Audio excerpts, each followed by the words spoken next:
বলে এই স্বাধীন ভারতবর্ষে সুজলা সুফলা শস্য শ্যামলা আমাদের এই ভারতবর্ষ আমাদের মাতৃভূমি জন্মভূমিতে আমাদের ঈশ্বর জন্ম দিয়েছেন। তাই আমরা কৃতজ্ঞ চিত্তে ঈশ্বরকে ধন্যবাদ দিতে এসেছি আজকে, আর স্বাধীনতার উপাসনা করতে এসেছি। আর দ্বিতীয়ত হচ্ছে আরো একটি গুরুত্বপূর্ণ বিষয় হচ্ছে আজকে হচ্ছে আমাদের অত্যন্ত প্রিয়জন, ভারতবর্ষের শুধু মিশনারি নন, তিনি আধুনিক মিশনারিদের জনক বলা হয় তাকে। কি বলা হয়? Father of modern missions. এবং আমাদের সেই মহান মিশনারি যিনি একমাত্র, যিনি এতগুলো ভাষায় বাইবেল, 40টারও বেশি ভাষায় বাইবেল নিজে অনুবাদ করেছিলেন, সেই মহান মিশনারির নামে আমরা আজকে বিশেষ করে জন্মদিন পালন করতে এসেছি। তার 264তম জন্মদিন, তাই তো? আমরা সেই জন্মদিন পালন করতে এসেছি। আমরা এই কথাবার্তার মধ্যে দিয়ে, ঈশ্বরের গৌরবের মধ্যে দিয়ে আমরা সেই জন্মদিন পালন করব। তো আমি বলছিলাম আমাদের পাস্টাররা যদি অনুমতি করেন তাহলে উইলিয়াম কেরির জন্য একটা ইংলিশে গান লিখেছিলাম প্রায় 20 বছর আগে, 2005 সালে। আর সেটি বাংলা অনুবাদ করা হয়েছিল 2017 সালে। আর সেটা আমি একটু গেয়ে তারপরে আমি ঈশ্বরের বাক্যে যেতে চাই, ঠিক আছে? খালি গলায় করছি। ভারত বন্ধু উইলিয়াম কেরি সবার প্রিয় মিশনারি, মহান পিতা জয় জয়কার, কারণ তিনি প্রাণকর্তা তার। কেরির দিন শুভ দিন, পূজিত হোক এই পুণ্য দিন। সবাই করি এই প্রতিজ্ঞা, মানব সদাই প্রভুর আজ্ঞা। কেরির দিন শুভ দিন, প্রেরণার দিন, তার জন্মদিন। বাইবেল অনুবাদ করেছেন জানাতে প্রভুর পরিত্রাণ, কুসংস্কার সব দূর করেছেন, করে সুশিক্ষা বিতরণ। কেরির দিন শুভ দিন, পালিত হোক এই পুণ্য দিন। সবাই করি এই প্রতিজ্ঞা, মানব সদাই প্রভুর আজ্ঞা। কেরির দিন শুভ দিন, প্রেরণার দিন, তার জন্মদিন। পরিবেশ সংস্কার করেছেন, করে বৃক্ষ রাজির ওপর। ব্যাংকিং ব্যবস্থা দিয়েছেন, করতে আয়ের পথ প্রসারণ। কেরির দিন শুভ দিন, পালিত হোক এই পুণ্য দিন। সবাই করি এই প্রতিজ্ঞা, মানব সদাই প্রভুর আজ্ঞা। কেরির দিন শুভ দিন, প্রেরণার দিন, তার জন্মদিন।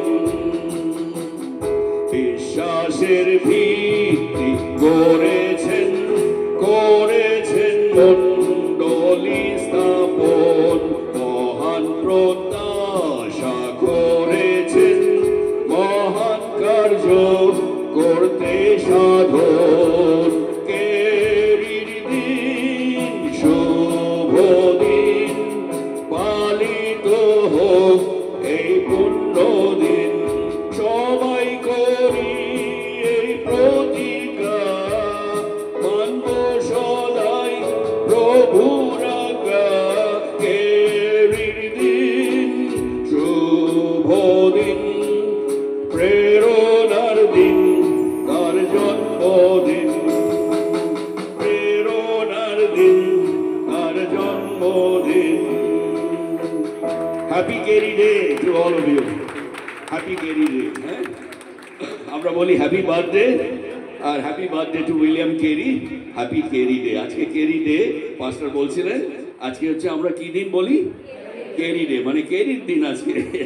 আর কেরিকে কেন আমরা পালন করছি, কেরির জন্মদিন কেন পালন করছি, কারণ তিনি একমাত্র ব্যক্তি যিনি আমাদের বাইবেল, ঈশ্বরের জীবন্ত বাক্য আমাদের কাছে নিজের ভাষায় পৌঁছে দিয়েছেন, হাতে তুলে দিয়েছেন। আর কেউ করতে পারেনি এটা। আজ থেকে 225 বছর আগে শ্রীরামপুরে এসেছিলেন। কত বছর আগে? 225 বছর আগে। উনি অ্যাকচুয়ালি ভারতে এসেছিলেন 1793 সালে, তার মানে 268 বছর আগে। কিন্তু সরি, 25 আর 7 কত হয়? 32, 232 বছর আগে। আর সেই 232 বছর আগে অনেক অনেক ঘুরেছেন, মালদা, শ্রীরামপুর, নদিয়া, তারপরে সুন্দরবন, এইসব জায়গায় ঘুরে ঘুরে কাজ করার পরে তিনি অবশেষে শ্রীরামপুরে এসেছেন 1800 সালে। কত সালে?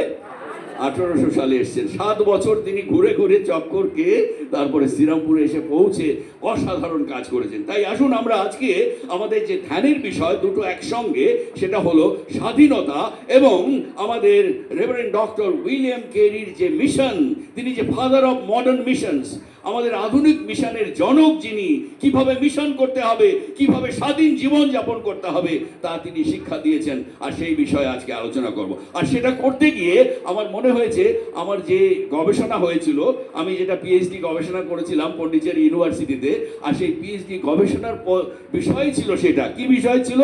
সাধু পৌল এবং উইলিয়াম কেরি। সাধু পৌল ছিলেন কি? Tent maker. কি ছিলেন? তাম্বু সেলাইকারক। আর উইলিয়াম কেরি কি ছিলেন? শু মেকার। আর আমার টাইটেলটা, থিসিসের টাইটেল ছিল saint Paul the tent maker and William Carey the shoe maker and their self supporting ministry. তাদের আত্মনির্ভর মিনিস্ট্রি, তাই তো? তাদের আত্মনির্ভর মিনিস্ট্রি। স্বাধীনতার আরেকটা মানে কি? আত্মনির্ভর। তার মানে আমি কারোর উপর আর ডিপেন্ডেন্ট নই, নিজে স্বনির্ভর, সেই হচ্ছে স্বাধীন। আর স্বাধীনতার অনেক মানে আছে। প্রভু যিশু হচ্ছে স্বাধীনতার আমাদের সৃষ্টিকর্তা এবং তিনি স্বাধীন দিয়েছেন। কিন্তু স্বাধীনতা মানে ঘুরে ঘুরে বেড়ানো নয়। স্বাধীনতা মানে কি? প্রভুতে, যিশুতে বন্দী হওয়া। স্বাধীনতা মানে কি?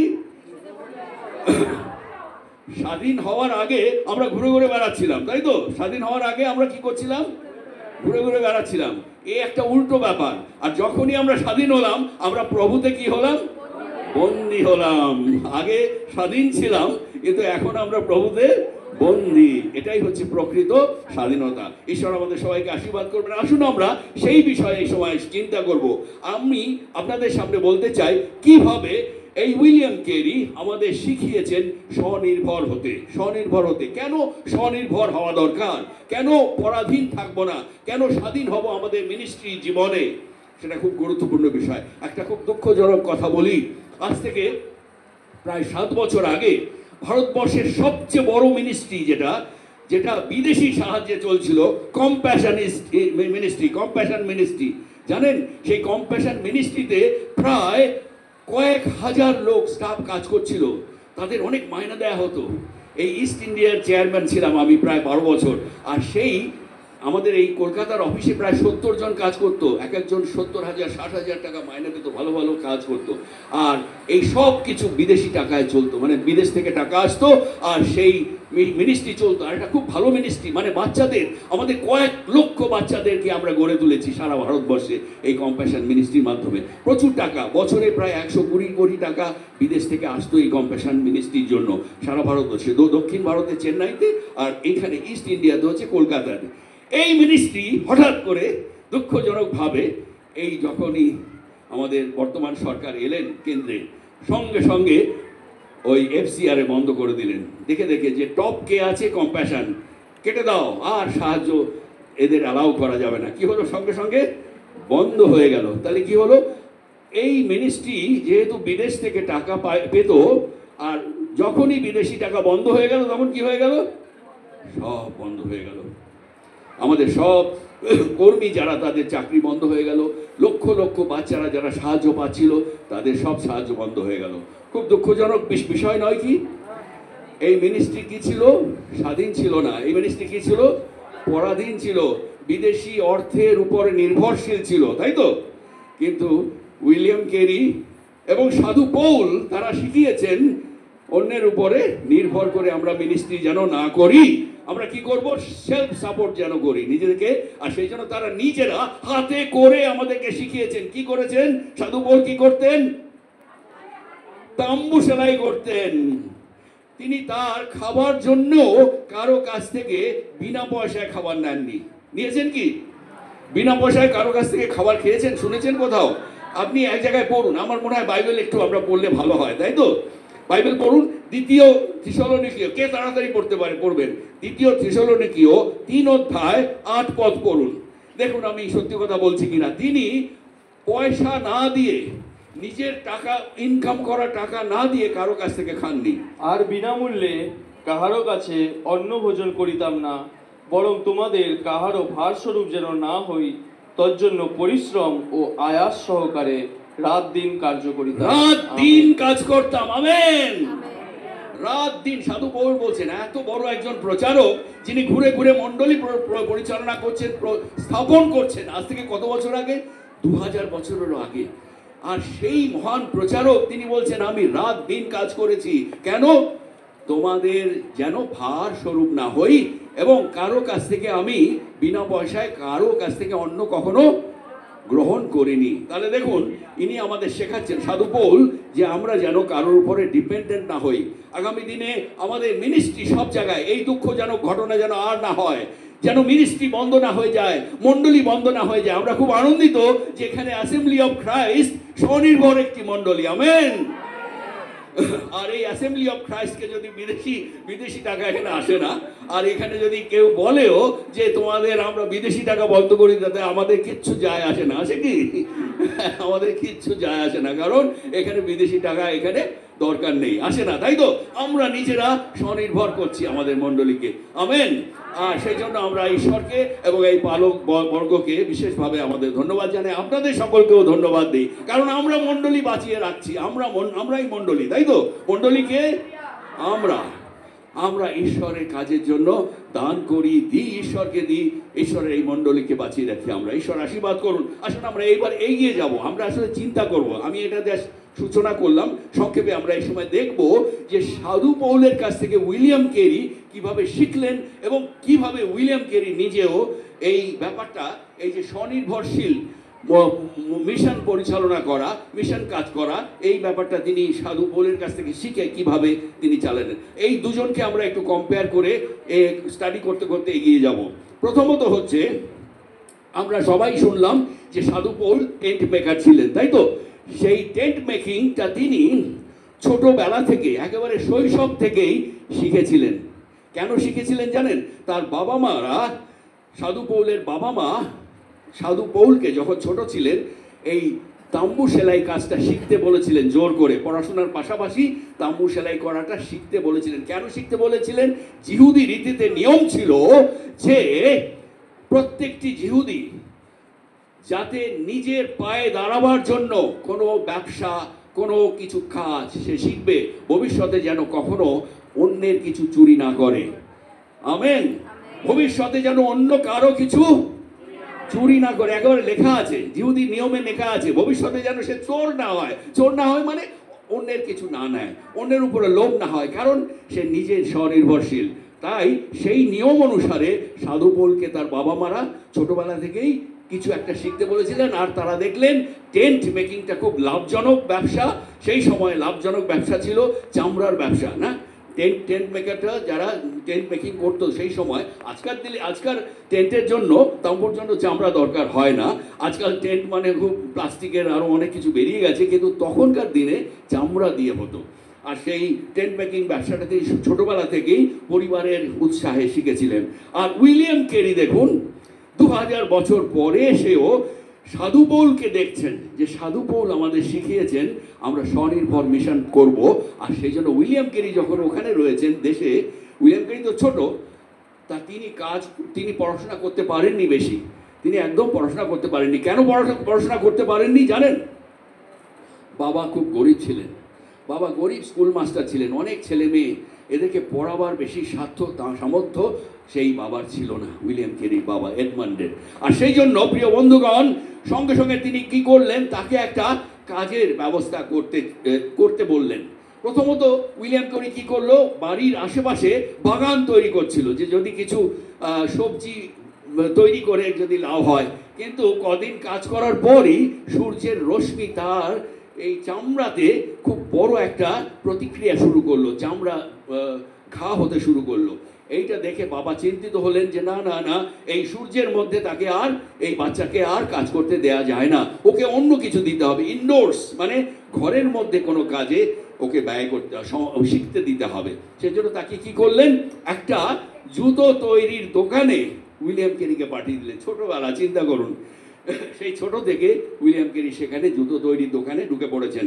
আর এই ইতিহাস পরে আমরা শুনবো, কিন্তু আমি সংক্ষেপে এগিয়ে যাব। সেই জুতো সেলাই করা তিনি শিখলেন, শুধু নয়, একেবারে জুতো সেলাইতে মাস্টার হলেন।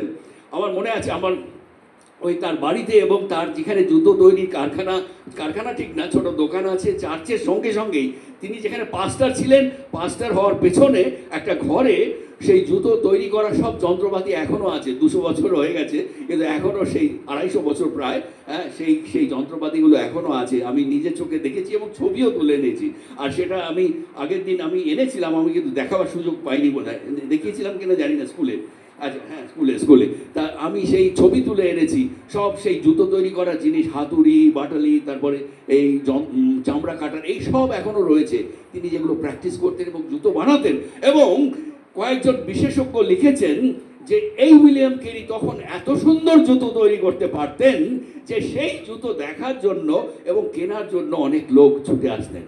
যেটা তিনি করেছিলেন, খুব ভালো করে শিখেছিলেন যেন ভবিষ্যতে তিনি ভালো কাজ করতে পারেন। দেখুন, ছোটবেলা থেকেই স্বনির্ভর হওয়ার জন্য কিভাবে প্রত্যেক বাবা মা তাদেরকে শিক্ষা দিচ্ছেন, এই সাধু পৌলের এবং উইলিয়াম কেরির। আমেন।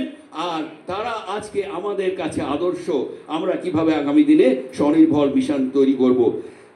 তারপরে দেখুন, সাধু পৌলের যে এই যে টেন্ট মেকিং হচ্ছে চামড়ার তৈরি, আমরা জানি, কিন্তু এই টেন্ট মেকিং এর একটা বিশেষ অর্থ আছে। কি অর্থ? একটা গভীর অর্থ আছে। দেখুন, সেই তাম্বুর কথা অনেক শুনেছি বাইবেলে। তাম্বু, এরা শুধু যে বিজনেস করেছে তা নয়, একটা অর্থ আছে তার পেছনে, আর ঈশ্বরের মহান পরিচালনা হাত সেখানে রয়েছে। কি আছে? তাম্বুর কথা অনেকবার শুনেছি, শয়ে বার লেখা আছে। আমি অন্তত একবার বলি। তিনি যিশাইয়া 54 অধ্যায় 2 পদে আছে। কি আছে? তোমার তাম্বু প্রসারিত করো। তোমার তাম্বু কি করো? প্রসার মানে বাড়িয়ে দাও। তোমার তাম্বু সারা পৃথিবীতে কি করো? বাড়িয়ে দাও। এক জায়গায় তাম্বু রেখো না। তাম্বু কখনো ফিক্সড নয়। মানে একটা জায়গায়, এই যে বিল্ডিং আমরা কি করেছি, এখানে ফিক্সড আছে, তাই তো? এই পৃথিবীতে আমরা কেউ এই পৃথিবীতে চিরকাল থাকবো না। সেই জন্য তাম্বুর গুরুত্ব খুব বেশি আছে। তাম্বু কোথায়? এখান থেকে আরেক জায়গায়, ওখান থেকে আরেক জায়গায় নিয়ে যাওয়া যায়। সেই জন্য যিশাইয়া 54 অধ্যায় 2 পদে পড়লাম না, আছে না? কি আছে পড়ি? তুমি আপন তাম্বুর স্থান পরিসর করো। পরিসর মানে বাড়িয়ে দাও। হ্যাঁ। তোমার শিবিরের জবনিকা বিস্তারিত হোক। মানে পর্দা, তোমার যে পর্দাগুলো আছে আরো বিস্তার করো। ব্যয় সংখ্যা করিও না, খরচের ভয় করো না। তোমার রজ্জু সকল দীর্ঘ করো। আরো তোমার যে দড়িগুলো সেগুলো আরো লম্বা হয়ে যাবে। তোমার গোছ সকল দৃঢ় করো। তোমার যে গোছগুলো, যেটা দিয়ে তাম্বু গাড়া হয়, মানে যেটা দিয়ে পোতা হয়, সেগুলো আরো শক্ত করে বাঁধো। সব জায়গায় তাম্বু তৈরি করো, ছড়িয়ে পড়ো। আর এইটা খ্রিস্টদের প্রিয় বন্ধুগণ, এইটা উইলিয়াম কেরি ছোটবেলা থেকেই পাঠ করেছেন। পাঠ করার পরেই তখন মনে হয়েছে, আহা কি সুন্দর, আমি তো আর ইংল্যান্ডে থাকতে পারি না। ছোটবেলা থেকেই তার মনে এটা কথা হয়েছে। কি হয়েছে? যে আমি আর ইংল্যান্ডে বসে থাকতে পারি না। কারণ ঈশ্বর কি বলছেন? তোমার তাম্বু প্রসারিত করো, ছড়িয়ে পড়ো চারিদিকে, পৃথিবীর প্রান্তে চলে যাও। তাম্বু ওখানেও ওখানেও করো। এখান থেকে তাম্বু নিয়ে গিয়ে ওখানেও তুমি তাম্বু তৈরি করো। তা উইলিয়াম কেরি এইটা পড়ার পর তার মধ্যে নতুন প্রেরণা এলো। সেই জন্য উইলিয়াম কেরি লিখেছিলেন, expect great things from god and attempt great things for god, ঈশ্বরের জন্য মহান কার্য করো, ঈশ্বরের কাছ থেকে মহান বিষয় প্রত্যাশা করো। তাই খ্রিস্টদের প্রিয় বন্ধুগণ, এই তাম্বুর গুরুত্বটা আমরা বুঝতে পারলাম। তাম্বু, এই সাধু পৌল তাম্বু করেছেন, তাম্বু কাজ করেছেন। আর উইলিয়াম ক্যারি কিসের কাজ করেছেন? জুতো। জুতোরও খুব অর্থ আছে, দুটোই কিন্তু চামড়ার, দেখুন দুটোই চামড়ার, তাই তো? উইলিয়াম ক্যারির যে জুতো, সেই জুতোরও কিন্তু অর্থ আছে। জুতোর কথাও বাইবেলে অনেকবার পাই, আপনি একবার পড়ুন, দেখুন আছে। আমি অনেক অনেক জায়গায় আছে, কিন্তু একটা অন্তত জায়গায় আমরা পড়ি, সেটা হলো ইফিসীয় 6:15 পদে। ইফিসীয় 6:15 পদে কি আছে? খুব তাড়াতাড়ি যারা পড়তে পারেন, সেখানে আছে, তোমরা শান্তির, হ্যাঁ বলুন, কেউ বলুন। ইফিসীয় 6:15 পদ পাওয়া গেছে? যুদ্ধের যে অস্ত্র, ধার্মিকতার বুকপাটা পরিয়া এবং শান্তির সুসমাচারের সুসজ্জতার পাদুকা পাদুকা মানে কি? পাদুকা মানে কি? জুতো। জুতো। শান্তির কিসের জুতো? শান্তির সুসমাচারের জুতো পরো। এই জুতো পরে কি করো? দাঁড়াইয়া থাকো। দাঁড়াইয়া থাকো এবং কাজ করো। বলতে চাইছেন শান্তি সুসমাচার, সুসমাচার কি দাঁড়িয়ে দাঁড়িয়ে প্রচার করা যায়? আসলে বলতে চাইছেন শক্ত হয়ে দাঁড়াও আগে, তারপরে ছোট, তারপরে আরেক জায়গায় চলো। তাহলে দুটোর একই রকম মিনিং আমরা দেখতে পাচ্ছি। তাম্বু হচ্ছে ছড়িয়ে পড়া, আর জুতো হচ্ছে এগিয়ে যাওয়া। জুতো কি বলে? এগিয়ে যেতে। জুতো পরার মানেই হচ্ছে দৌড়াতে হবে, তাই তো? যারা বিশেষ করে স্পোর্টস শু পরে, তারা স্পোর্টস শু পরার পরে এক জায়গায় কি দাঁড়িয়ে থাকতে পারে? আমার মনে হয় না। তাদের স্পোর্টস শু পরার পরেই দৌড় আরম্ভ হবে। আর সেই জন্য জুতো মানেই হচ্ছে এগিয়ে যাওয়া। জুতো মানে হচ্ছে শান্তি সুসমাচার পরে তোমরা এগিয়ে যাও, তাই তো? এটাই বলতে চেয়েছেন। তা খ্রিস্টদের প্রিয় বন্ধুগণ, এই দুজনের যে বিজনেস, দুজনের যে কাজ, যেটা শিখেছেন এবং পরবর্তীকালেও কাজে লাগাবেন, এই দুজনের কাজের মধ্যে মিল আছে না? মিল আছে, খুব সুন্দর। তারা স্বনির্ভরশীল কাজ করতে শিখিয়েছেন আমাদেরকে। তারপরের বিষয় আমরা চট করে দেখে নিই। সাধু পৌল মিশন যাত্রা শুরু করে দিয়েছেন, তাই তো? সাধু পৌল, পরে আমরা জানি শৌল ছিলেন, শৌল থেকে পৌল হলেন, আমূল পরিবর্তন হয়ে গেল। হিংস্র শৌল থেকে দারুণ দয়ালু, দারুণ ভালোবাসার মানুষ, প্রচারক পৌল রূপান্তরিত হলেন, তাই তো? আর তিনি হওয়ার পর কি করলেন? সুসমাচার প্রচার করতে শুরু করলেন। তার সঙ্গে কারা কারা গেছিল? আমরা অনেক নাম পাই, তাই তো? যেমন ধরুন অনেক নাম, কি কি আছে? বার্নাবাস, তিমোথি, লুক, জন মার্ক, গাইয়াস, সাইলাস, আরও অনেকে, অনেক ভালো ভালো লোক, বিখ্যাত মানুষেরা, তারা সাধু পৌলের সঙ্গে মিশন কাজ করতে ছুটলেন, তাম্বু তৈরি করতে ছুটলেন, তাই তো? বিভিন্ন জায়গায় তাম্বু মানে গির্জাঘর, মানে চার্চ, সরি গির্জাঘর বলবো না, অ্যাসেম্বলি জায়গায়, বিভিন্ন জায়গায় জায়গায় তারা তৈরি করতে শুরু করলেন। অনেক চার্চ তৈরি করলেন সেই প্রথম শতাব্দীতেই। আর এদিকে ক্যারি, উইলিয়াম ক্যারি এইটা পড়ার পর, এই যিশাইয় কত 54 অধ্যায় বললাম না, যিশাইয় 54 অধ্যায় এটা পড়ার পর তিনি আর বসে থাকতে পারছেন না। তিনি একটা বইও লিখে ফেললেন, আমাদের সবাইকে বেরিয়ে যেতে হবে। তিনি বইতে লিখছেন, আমরা যেন সবাই পৃথিবীর প্রান্তে প্রান্তে যাই। ওই সময় কেউ এই কথা ভাবেনি, ওই সময় কেউ বাইরে যাওয়ার কথা ভাবেনি। একবার একটা মিশন সভা হয়েছিল, বড় মিশন সভা হয়েছিল ব্যাপটিস্টদের। আর সেই মিশন সভায় চেয়ারম্যান যিনি ছিলেন, তিনি জিজ্ঞেস করছেন, তোমাদের কারো কোনো বক্তব্য আছে? তখন উইলিয়াম ক্যারির মধ্যে এই কথাটা বিশেষভাবে এসছে যে আমাকে বাইরে যেতে হবে। তখন উইলিয়াম ক্যারি ছোট ছিলেন, যুবক ছিলেন। উনি ওর পিছন থেকে দাঁড়িয়ে উঠে, উনি খুব বেটে ছিলেন, বেটে, আর উনি দাঁড়িয়ে উঠে বললেন, আমার মনে হয় আমাদের সবাইকে বিদেশে যেতে হবে, বাইরে যেতে হবে প্রচার করার জন্য, যিশুর নাম প্রচার করার জন্য। তখন সেই প্রেসিডেন্ট প্রথমবার শুনছেন এরকম কথা, তাই বললেন, এ বুড়ো ছোকরা, তুমি বসো বসো, তুমি একটু বেশি পাকা হয়ে গেছো, মানে ছোকরা কিন্তু বুড়ো হয়ে গেছো, তো বসো বসো, তোমার এইসব চিন্তা ভাবনা আমাদের কাছে এখন খুব একটা গুরুত্বপূর্ণ না। তিনি আবার বললেন, ঈশ্বর যদি চান তিনি নিজেই প্রচার করে নেবেন, তোমার দরকার নেই। কিন্তু উইলিয়াম ক্যারিকে তিনি অবজ্ঞা করে বসিয়ে দিয়েছিলেন। উইলিয়াম ক্যারি থামেননি, তারপরে বই লিখলেন। আর সেই বইতে তিনি কি করলেন? গবেষণা করে লিখলেন, কত ভাষা রয়েছে বিদেশে, কত মানুষ রয়েছে, কত মানুষ রয়েছে যারা যিশুর নাম জানে না। সেই বইটা আছে আমার কাছে, বইটার অংশ আছে। আর সেই বইতে কি সুন্দর তিনি পরিসংখ্যান দিয়েছেন। ভারতবর্ষ থেকে আরম্ভ করে 90টার বেশি দেশ, তখন তিনি গবেষণা করে লিখেছেন কত কত মানুষ আছে ভারতবর্ষে, কত হিন্দু আছে, কত মুসলমান আছে, কত খ্রিস্টান তখন বেশি ছিলই না একদম। তা এই সব লেখার পর ওইখানে ইংল্যান্ডে সারা পড়ে গেল এবং তিনি বিএমএস স্থাপন করলেন, মানে ব্যাপটিস্ট মিশন সোসাইটি, যে আমি এইবারে নিজেই যাব, যদি কেউ সাহায্য না করে আমি কিন্তু অনেকে এগিয়ে এলো তাকে সাহায্য করার জন্য।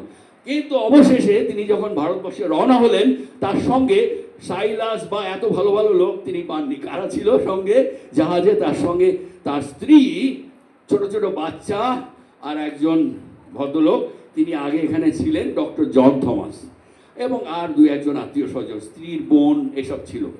আর আমি কেন বলবো, এরা সব কিন্তু কেউই মিশনারি কাজে সহযোগিতা করার মতো মানুষ ছিল না। তার বউ একেবারে নারাজ ছিল, ওই তার বউকে বোঝাবার জন্য তার অনেক দিন লেগে গেছিল। তার বউ এখানে আসতে চাইছে না, কারণ ওই ছোট ছোট বাচ্চা নিয়ে কি বিপদের মধ্যে তুমি আমাদের নিয়ে যাবে, কোথায় নিয়ে ফেলবে আমরা জানি না, কোন অন্ধকারের দেশ, কেউ কি এরকম আসতে চায়? প্রথম বিয়ে, বাচ্চা নিয়ে, ছোট ছোট বাচ্চা নিয়ে। তার বউ ডরথি কখনো আসতে চায়নি। তা অনেক কষ্ট করে বুঝিয়ে সুঝিয়ে উইলিয়াম কেরি ওকে কোনোভাবে রাজি করিয়েছেন, এবং 6 মাসের যাত্রা, জাহাজে তখন ছিল কত, 6 মাস। এখন প্লেনে করে 6 ঘন্টা, 7 ঘন্টা, 8 ঘন্টায় আমরা ইংল্যান্ড থেকে এখানে চলে আসতে পারি, কিন্তু তখনকার দিনে 5.5 মাস, 6 মাস এরকম লেগে যেত। তা উইলিয়াম কেরিদের এখানে এসে পৌঁছতে কতদিন লেগেছিল? 5 মাস, প্রায় কিছুদিন, মানে 6 মাস হয়তো লাগেনি, 5 মাস কতদিন লেগেছিল। আর ওনারা এসে পৌঁছেছেন। তারপর সেই ঘটনা। কিন্তু আমি যেটা বলতে চাইছিলাম, উইলিয়াম কেরির সহযোগী ভালো ছিল, ভালো মানে কি, উপযোগী ছিল না তারা মিশন কাজের জন্য। তিনি অনেক বাধা বিপত্তি সত্ত্বেও তিনি এই যে মিশন, তিনি তাম্বু স্থাপন করবেন ভারতবর্ষে, শ্রীরামপুর কলেজের কাছাকাছি এবং আরও অন্যান্য জায়গায় তাম্বু স্থাপন করার জন্য কষ্ট করে উনি এসেছিলেন। খ্রিস্টতে প্রিয় বন্ধুগণ, আসুন এইবার আমরা একটু এগিয়ে যাই। স্বনির্ভরশীল হওয়ার জন্য যে তারা কত পরিশ্রম করেছেন, কি কি কাজ করেছেন এবং কত খরচ ছিল সেই বিষয়ে একটু, যেহেতু এটা গবেষণার বিষয়, এই গবেষণার বিষয়ে আমরা একটু চিন্তা ভাবনা করব। পৌলের, এবার পৌলের আমি যেহেতু কম্পেয়ার করছি, সাধু পৌল যে মিশন যাত্রা করেছিলেন তখন, সেইটা কিন্তু ভীষণ খরচে ছিল। আমরা কখনো ভেবেছি যে সেই সময় সাধু পৌলের কত খরচ হয়েছে? কেউ কখনো ভেবেছি? ভাবিনি, তাই তো? কিন্তু আমি আপনাকে দু একটি বিষয় বলবো যে এতে অনেক খরচ হয়ে থাকতে পারে না, হয়েছে, থাকতে পারে এমন নয়, কিন্তু অনেক খরচ হয়েছে যেটা আমরা এখনো হিসাব করিনি, কিন্তু অনেকে করেছেন। আমার যেহেতু আমি একটু গবেষণা করছিলাম, একজন পিএইচডি রিসার্চ থিসিস তৈরি করেছেন, তার চিঠি লিখতে কত খরচ হয়েছে সেই বিষয়ে। সাধু পৌলের অনেক চিঠি, অ্যাকচুয়ালি যেখানে বাইবেলে এই যে 13টা চিঠি আছে এগুলোই নয়, আরও অনেক চিঠি ছিল যেগুলো নষ্ট হয়ে গেছে, যেগুলো ছাপা হয়নি। ঠিক আছে তো? অনেক চিঠি সাধু পৌল লিখেছিলেন।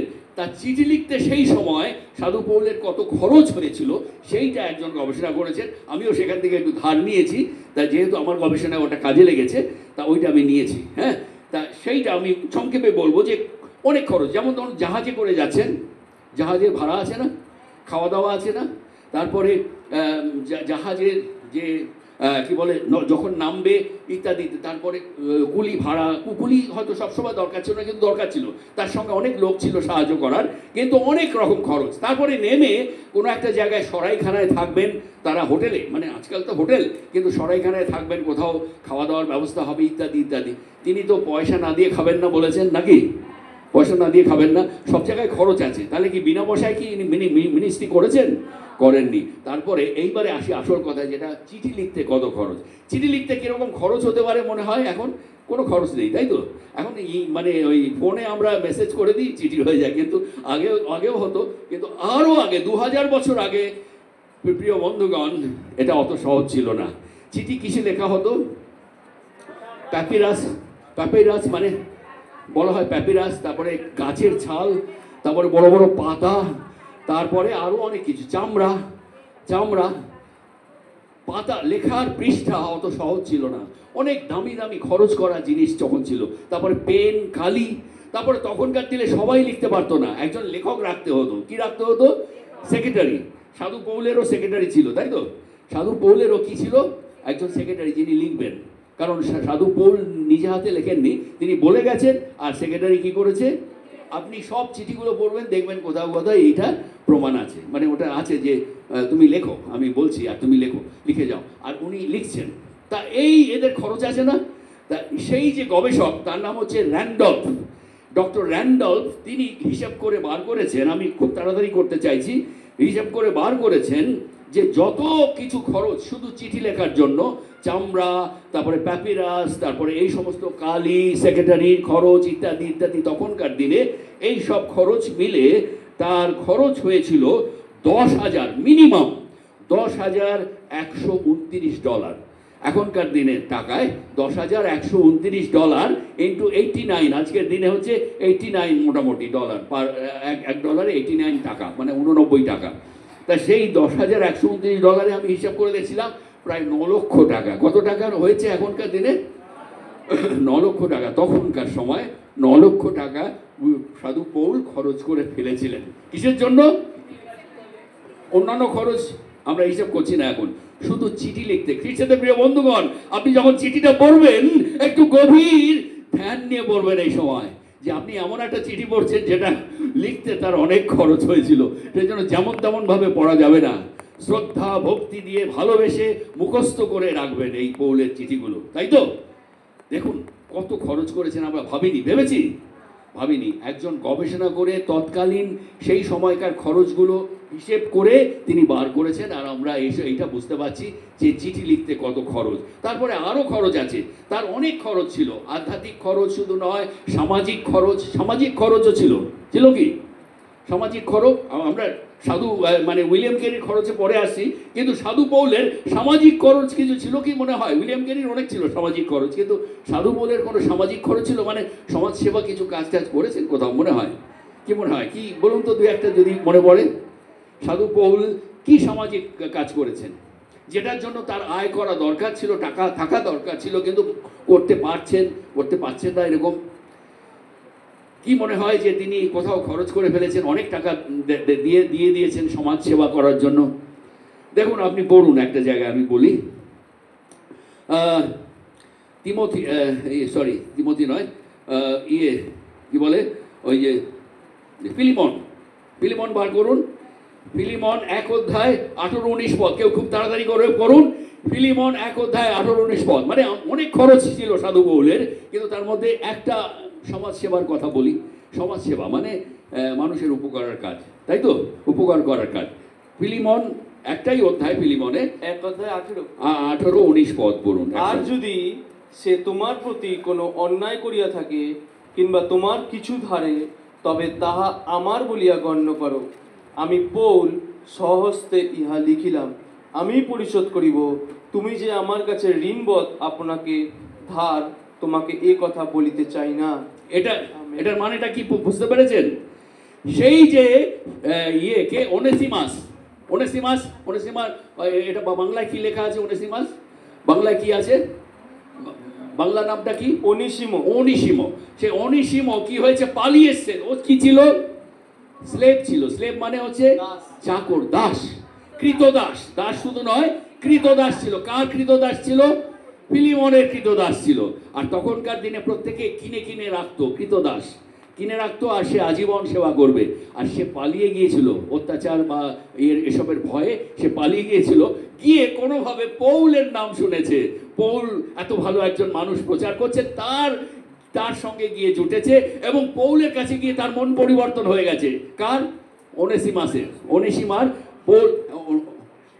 অনেসিমো, সেই অনেসিমো বাংলায়, যেটা তার মন পরিবর্তন হয়ে গেছে, এবং পৌলের এত সেবা করেছে, পৌল ভীষণ খুশি হয়ে গেছে। আমার তো মনে হয়েছে পৌল তো নানা রকম সমস্যা ছিল, মানে তার অনেক কিছু অসুবিধা ছিল শারীরিক। আমার মনে হয় ও খুব সর্বকিছুতে সেবা করেছে, মানে খাওয়া দাওয়া এগিয়ে দেওয়া নয়, স্নান করানো, তারপরে ম্যাসাজ করে দেওয়া, এবং আরো শক্ত করা সাধু পৌলকে। মানে সাধু পৌল মোহিত হয়ে গেছে, এত ভালো একজন সঙ্গী আমি পেয়েছি। ও চুরি করে পালিয়েছিল অ্যাকচুয়ালি, অনেক টাকা নিয়ে, মানে যা কারণ ওকে বাঁচতে হবে তো, অন্যায় খুব একটা করেনি, কারণ অত্যাচার হতো তখন, কৃতদাসদের উপরে কি হতো? অত্যাচার হতো। এটা মানে এটা যে কেউ পালিয়ে যাবে, তা ও পালিয়ে গেছিল, টাকা পয়সা যা ছিল নিয়ে চলে এসেছিল। এইবার সাধু পৌল কি বলছেন? পরিবর্তন হওয়ার পর সাধু পৌল জানতে পেরেছেন এ হচ্ছে কার কৃতদাস? ফিলিমনের। আর ফিলিমনও হচ্ছে সাধু পৌলের আত্মিক সন্তান। আত্মিক কি সন্তান, তাই তো? ফিলিমনও সাধু পৌলের সন্তান, মানে আত্মিক সন্তান। সেই জন্য ফিলিমনকে সাধু পৌল লিখছেন, কি লিখছেন? ও যদি তোমার কাছ থেকে কিছু টাকা নিয়ে চলে আসে, যদি কিছু ধারে মানে যদি তুমি কিছু টাকা পাও ওর কাছ থেকে, তুমি আমার নামে লিখে রাখো। লেখা আছে না? কি কি আছে? আমার বলিয়া, মানে আমার নামে লিখে রাখো, আমার নামে। সাধু পৌল আমি বলছি, তাই না? বলছেন তো সাধু পৌল আমি বলছি, আমি গিয়ে ওই সব টাকা কি করব? পরিশোধ করিব। অনেক টাকা, এটা অনেক টাকা। সাধু পৌল এটা দিয়েছিলেন, এই টাকাটা পরিশোধ করেছিলেন, কারণ তারা এটা প্রতিজ্ঞা, তিনি এই কৃতদাসকে মুক্ত করেছেন। তাহলে এখানে একটা স্বাধীনতার সন্ধান পেলাম, স্বাধীনতার সন্ধান পেলাম। আমেন। সাধু পৌল 2000 বছর আগে স্বাধীনতা, যীশু খ্রিস্ট তো স্বাধীনতা, প্রভু যীশু আমাদের স্বাধীনতা দিয়েছেন, কিন্তু সাধু পৌল প্রকৃতভাবে ন্যাচারালি এবং কার্যে দেখিয়েছেন। কিভাবে কার্যে দেখিয়েছেন? একজন ভৃত্যকে তিনি কি করলেন? স্বাধীন করলেন। আমেন। আর প্রথম শতাব্দীতে, আজ থেকে 2000 বছর আগে, এটাই একটা অবাক ব্যাপার, কারণ ওই সমাজে এরকম কথা কেউ ভাবেনি। কোনো কৃতদাসকে স্বাধীন করার কথা কেউ কখনো ভাবেনি। সাধু পৌল এই দরজা খুলে দিলেন, স্বাধীনতার দরজা খুলে দিলেন। সব ভৃত্যরা কি হলো? সব কৃতদাসেরা কি হলো? স্বাধীন হতে শুরু করলো। খ্রিস্টানদের প্রিয় বন্ধুগণ, এটা একটা বড় স্বাধীনতার খবর, তাই তো? আমরা স্বাধীন হতে পেরেছি এইসব মহান মনীষীদের জন্য। তাই আজকে আমরা সেই সাধু পৌলকে কৃতজ্ঞতা জানাবো, যার অনুপ্রেরণায় উইলিয়াম ক্যারি এখানে চলে এসেছিলেন। উইলিয়াম ক্যারি এখানে চলে এসেছিলেন। এইবারে আমরা চট করে চলে যাব, সময় খুব অল্প।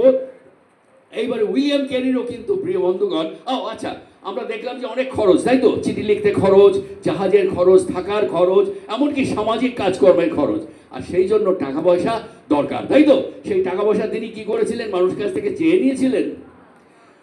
আবার কেউ কেউ আমাকে যুক্তি দিয়ে, আমার যখন পিএইচডি ডিফেন্স হয়, কেউ কেউ প্রশ্ন বলছে ওনাকে তো মণ্ডলী থেকে কোথাও কোথাও টাকা দেওয়া হয়েছিল। আমি বললাম, কোনো মণ্ডলীর টাকা নিজে হাতে নেননি উনি, নিয়েছেন? লেখা আছে, কি লেখা আছে? কোনো মণ্ডলী যখন টাকা পাঠিয়েছে, তিনি বলেছেন ঠিক আছে, এই টাকাটা জেরুসালেমে যে সমস্ত দরিদ্র লোকেরা রয়েছেন, তা তিনি জেরুসালেম ছিল কেন্দ্রীয় মণ্ডলী, তাই তো? সব সময় জেরুসালেমকে তিনি স্মরণ করতেন। তাই জেরুসালেমে এই টাকাগুলো আমরা পাঠিয়ে দেব, যাতে সেখানকার দরিদ্র ভাই বোনেরা কি হয়? উপকৃত হয়। আর সেই টাকা বললেন কয়েকজনের হাত দিয়ে পাঠিয়ে দেব। তিনি নিজে সেই টাকা কখনো নেননি।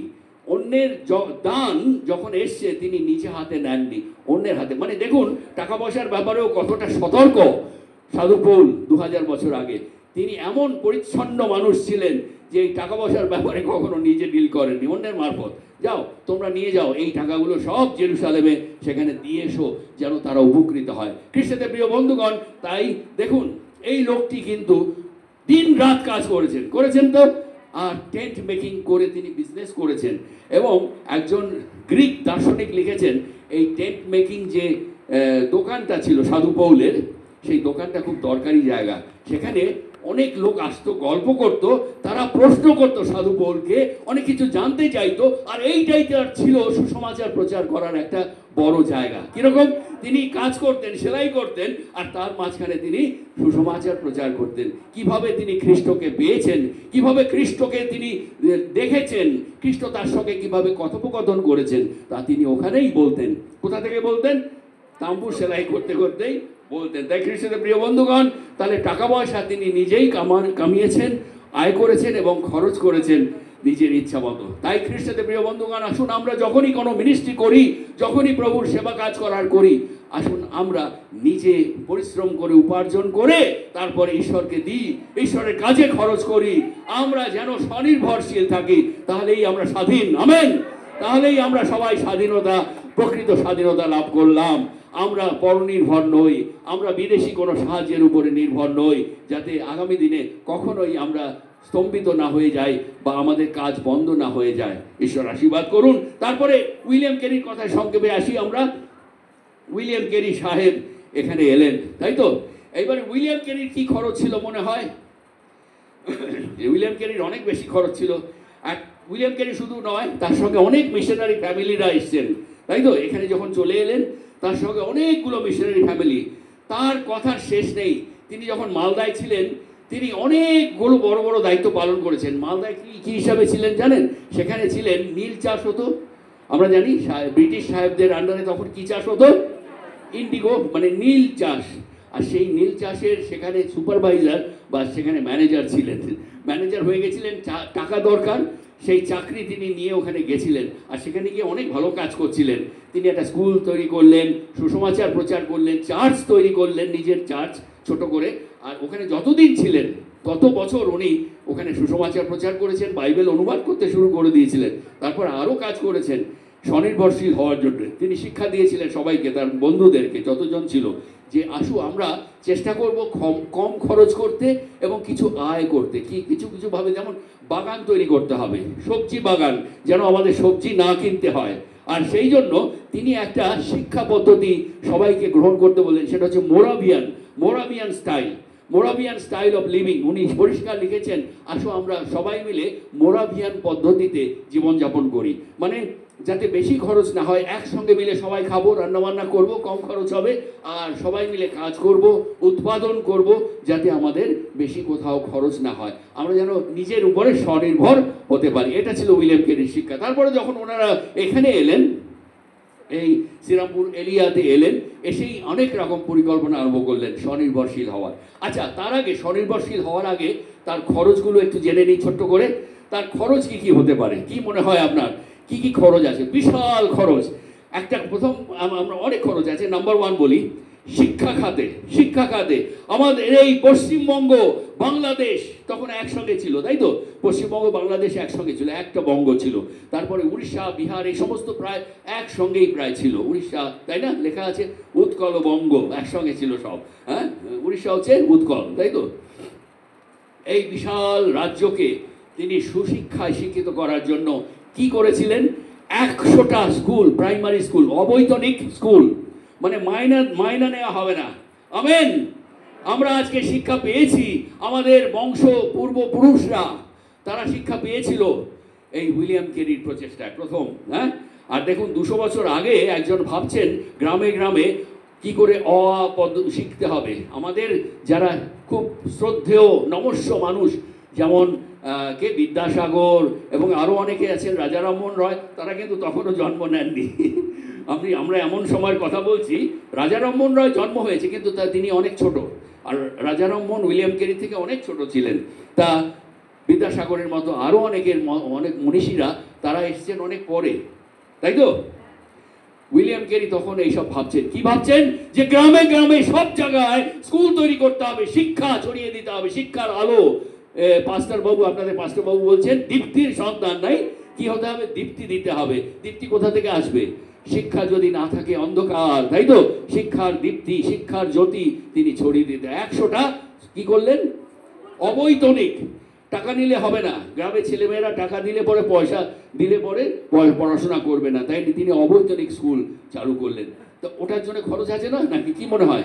100টা স্কুল করতে গেলে অনেক টিচার, আজকের দিনে আমরা জানি আমাদের পশ্চিমবঙ্গ সরকার কত কষ্ট, তাদের সমস্যা হচ্ছে, স্কুলে সব জায়গায় টিচারও নেই। হ্যাঁ, অনেক অসুবিধা। তাই এই 100 স্কুলের টিচার, বইপত্র, তারপরে আরও অনেক কিছু ভলেন্টিয়ার্স, তারপরে আরও অনেক কিছু করার জন্য কত খরচ। আর উইলিয়াম কেরি সব কিন্তু এখান থেকে কন্ট্রোল করেছেন, ভেবেছেন। আয়ে পরে আসছি, আগে খরচ। নাম্বার 1 এটা স্কুল, 100টা স্কুল। তারপরে বড় একটা কলেজ স্থাপন করব, যাতে সারা ভারতবর্ষের ছেলেমেয়েরা পড়াশোনা করতে পারে। বিশাল একটা কলেজ। আর সেটা এমনই হলো কলেজ, সারা পৃথিবীর মধ্যে এই এশিয়ার মধ্যে প্রথম বিশ্ববিদ্যালয় হলো। আমেন। এই শ্রীরামপুর কলেজ, যেখানে এই আপনাদের পাস্টার বাবু পড়াশোনা করেছেন, সেটা কি হয়েছিল? এই এশিয়ার মধ্যে প্রথম বিশ্ববিদ্যালয়, থিওলজি ঈশ্বরদত্তের মহাবিশ্ববিদ্যালয়, এই প্রথম এই এশিয়ার মধ্যে, তাই তো?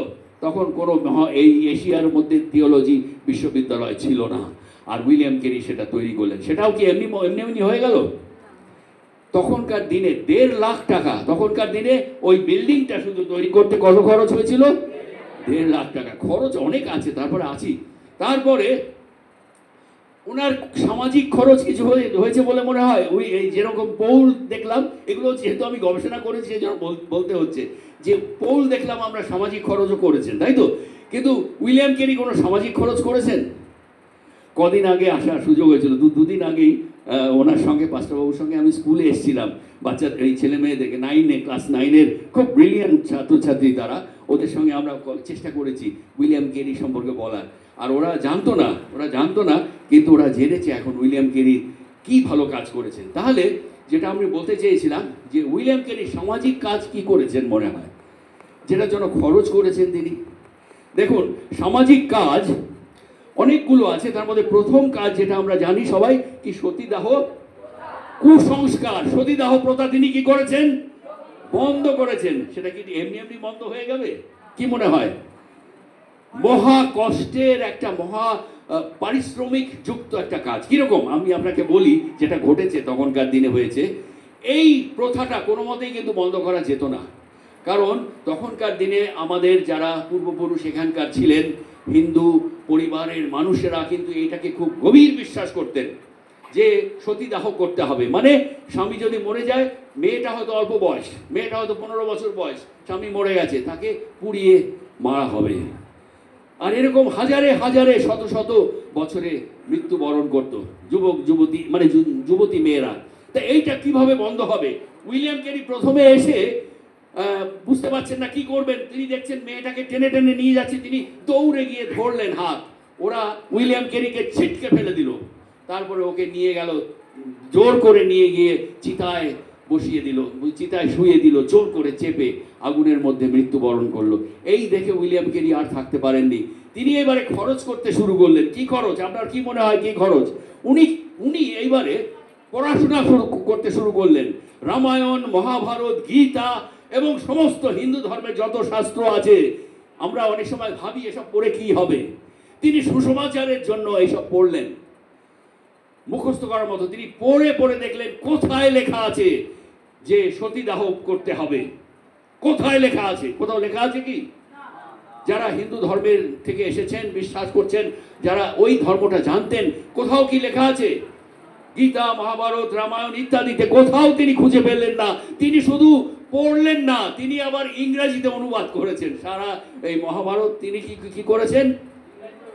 ব্যাক টু ইংলিশ, যাতে ব্রিটিশরাও জানতে পারে হিন্দু ধর্মের মূল শাস্ত্র কি, তাদের জানার জন্য তিনি এসব করলেন। আর এইটা করার পরে তিনি লিখতে শুরু করলেন একটা ডিফেন্স পেপার, তিনি লিখতে শুরু করলেন, মানে একটা প্রতিবাদ পেপার, মানে তিনি আপিল করবেন, সবচেয়ে বড় জায়গায় তিনি আপিল করবেন। সেই আপিলের জন্য তিনি কি করলেন যে এই সমস্ত রিসার্চ করলেন যে কোথাও হিন্দু ধর্মের মধ্যে কোথাও এর কোনো সাপোর্ট নেই, কোনো লেখা নেই। আর কি করলেন তিনি? কি করলেন জানেন? আরেকটা জিনিস যেটা খরচ, তিনি পয়সা খরচ করে প্রায় কয়েকশো ছেলেকে স্পাই মানে হচ্ছে গুপ্তচর নিয়োগ করলেন বাংলার বিভিন্ন জায়গায়, বাংলাদেশ সেখানে সেখানে মুর্শিদাবাদ, মালদা এবং দক্ষিণ 24 পরগনা, সব জায়গায়, সব ডিস্ট্রিক্টে একজন একজন করে যুবককে অল্প অল্প টাকা পয়সা দিয়ে বললেন, তোমরা খুব সতর্কভাবে নজর রাখবে এবং হিসেব রাখবে কটা তোমাদের এলাকায় কটা সতীদাহ হচ্ছে, এই মাসে কটা, পরের মাসে কটা, সারা বছর ধরে কটা, আমাকে একটা হিসেব দেবে। আর ওরা সেই পরিসংখ্যান তৈরি করলো। সারা বছর পর উইলিয়াম কেরি সবার কাছ থেকে এই রিপোর্টটা পেলেন। তারপরে উনি লিখলেন ওনার সেই প্রতিবাদপত্রে, আবেদনে, যেটা তিনি গভর্নরকে লিখবেন, সেখানে লিখলেন বছরে এই বাংলায় 1000-এরও বেশি যুবতী নারীকে কি করা হয়েছে? পুড়িয়ে মারা হয়েছে। তিনি গল্প লেখেননি, তাই তো? তিনি সঠিক একটা পরিসংখ্যান মানুষের কাছ থেকে খরচ করে, সামাজিক খরচ, আমি বলছিলাম না তার খরচ আছে কিন্তু অনেক, আরও অন্যান্য অনেক কাজ করেছেন, কিন্তু আমি একটা উদাহরণ দিলাম। তিনি এইসব করে তারপরে পরিসংখ্যান দিলেন এবং বড় আবেদনপত্রে তিনি লিখলেন যে এই সতীদাহ প্রথা একেবারেই যুক্তিযুক্ত নয় এবং এটার মধ্যে কোনো আইনগত কোনো ভিত্তি আমি দেখতে পাচ্ছি না। আপনার কাছে আমার অনুরোধ, মহামান্য রাজ্যপাল যিনি তখন পরিচালনা করছেন, আপনি দয়া করে এই প্রথা বন্ধ করে দিন, আইন করুন যাতে এই প্রথা বন্ধ হয়ে যায়। অনেকে ছেলেমেয়েরা বলছিল আমাদের শ্রদ্ধেয় রাজা রামমোহন রয় এটা বন্ধ করেছেন। আমি তখন বললাম, বাবারা, আমরা জানি তাকে আমরা সম্মান করি, রাজা রামমোহন রয়। রাজা রামমোহন রয় তখন অনেক ছোট, যখন আইনটা পাশ হয়, এই সতীদাহ প্রথা বন্ধ করার আইন পাশ হলো, তখন রাজা রামমোহন অনেক ছোট বয়সে, অনেক ছোট। আর উইলিয়াম কেরির এই আবেদন সাড়া দিয়ে ঘোষিত হলো যে এই সতীদাহ প্রথা আজ থেকে বন্ধ। আর উইলিয়াম কেরি সেই রবিবার, সেটা রবিবার ছিল, তিনি উপাসনায় প্রচার করতে যাননি, তিনি বসে পড়লেন অনুবাদ করার জন্য। কারণ সেই যে আইনটা হয়েছে ইংলিশে লেখা, তিনি সেটা বাংলায় লিখলেন, বড় বড় অক্ষরে লিখে একটা লিফলেট তিনি ছাপলেন, সারা বাংলায় ছড়িয়ে দিলেন যে আজ থেকে, এই দিন থেকে, এখন থেকে আর সতীদাহ প্রথা চলবে না। আমেন। তাহলে এটাও আর একটা স্বাধীনতা, এটা একটা স্বাধীনতা নয় কি? প্রত্যেকটি মহিলা, প্রত্যেকটি মায়েদেরকে, প্রত্যেকটি যুবতীকে আজকে ধন্যবাদ দিতে হবে। কাকে? উইলিয়াম কেরিকে, এবং উইলিয়াম কেরির ঈশ্বর যিশুকে, প্রভু যিশুকে ধন্যবাদ দিতে হবে। আমেন। কারণ প্রভু যিশু তাকে শিখিয়েছিলেন, আর উইলিয়াম কেরি সেই শিক্ষা সাধু পৌলের কাছ থেকেও পেয়েছিলেন, এবং উইলিয়াম কেরি নিজে এখানে তা প্রতিফলন করেছেন। এখানে তিনি যুবক যুবতী, আমাদের বাংলার মায়েদেরকে, আমি জানি না ভারতবর্ষের অন্য জায়গায় সতীদাহ ছিল কিনা। ছিল? আচ্ছা আচ্ছা, ছিল। হ্যাঁ, অন্ধ্রপ্রদেশেও হতো।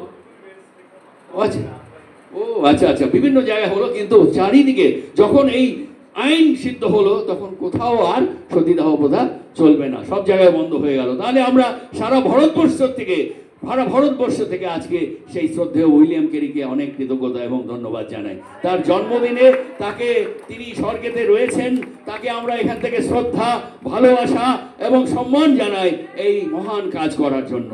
আরও অনেক কাজ করেছিলেন, সেটা বলে আমার আজকে আর সময় বেশি নেই। তাই খ্রিস্টানদের প্রিয় বন্ধুগণ, এই টাকা পয়সা কোথা থেকে এলো? এখন কথা হলো কি, আরও অনেক খরচ, কিন্তু এত টাকা পয়সা কোথা থেকে এলো, তিনি কোথা থেকে পেলেন?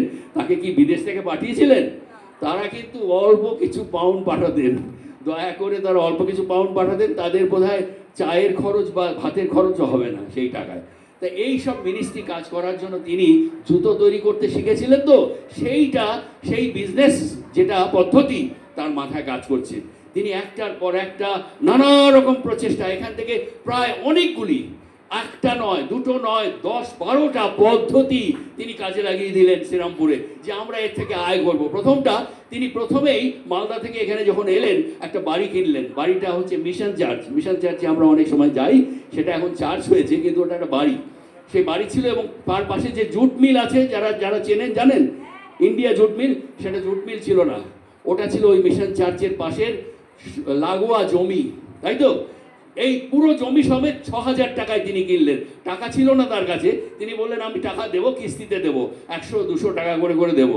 এবং ওই বাড়িটা পাশে আরও যে জুট মিলের যে অফিসাররা থাকে, সেই বাড়িটাও ছিল। এইবারে সেইখানে মিশনারিরা এসে থাকলেন, এবং তারপরে আর কি করলেন, সেই মিশন চার্চে ওনারা উপাসনা করতে শুরু করলেন। তারপরে ওখানে প্রিন্টিং প্রেস তৈরি করলেন। আরও সবচেয়ে বড় জিনিস হচ্ছে যে লাগোয়া জুট মিলের বড় জমিটা, বিশাল জমি, কতটা হবে জানি না, প্রায় 10 একর, তার বেশি, সেই জমিতে বোটানিক্যাল গার্ডেন তৈরি করলেন। কি করলেন? বিশ্ববিখ্যাত বোটানিক্যাল গার্ডেন হয়ে গেছিল ওখানে। তা আপনার প্রশ্ন হতে পারে কি হলো সেটা, ইত্যাদি। একটা সময় কলেজ বন্ধ হয়ে গেছিল, একেবারে প্রায় বন্ধ হয়ে যাচ্ছিল, তখন কিছু নেই, টাকা পয়সা নেই। আর এক দ্বিতীয় ফাউন্ডার তখন এসেছিলেন, তার নাম জর্জ হাওয়েল। তিনি ভাবলেন এই অবস্থায় কলেজকে যদি বাঁচাতেই হয়, কিছু জায়গা বিক্রি করে দিতে হবে। ওই পুরো জায়গাটা যেটা ফাঁকা ছিল, বোটানিক্যাল গার্ডেন ছিল, সেই অংশটা বিক্রি করে দিলেন। এটা জুট মিল, তারপরে একজন কিনে নিলেন, তারপরে জুট মিল তৈরি হলো, আর কলেজ বেঁচে গেল। মানে সেই টাকা দিয়ে কলেজের আবার নতুন করে সূচনা হলো। তাই খ্রিস্টানদের প্রিয় বন্ধুগণ, আমার বক্তব্য হলো যে তিনি আয় করলেন কোত্থেকে? এখানে এই যে বিল্ডিংটা কিনলেন, এই বিল্ডিংয়ের মধ্যে হান্না মাসমানকে দায়িত্ব দিলেন, তুমি একটা কাজ করো। কি কাজ করো? যেটাতে আয় হবে। তা হান্না মাসমান বার করলো, উইলিয়াম কেরি বুদ্ধি দিলেন, হান্না মাসমান শুরু করে দিলেন। কি করলেন?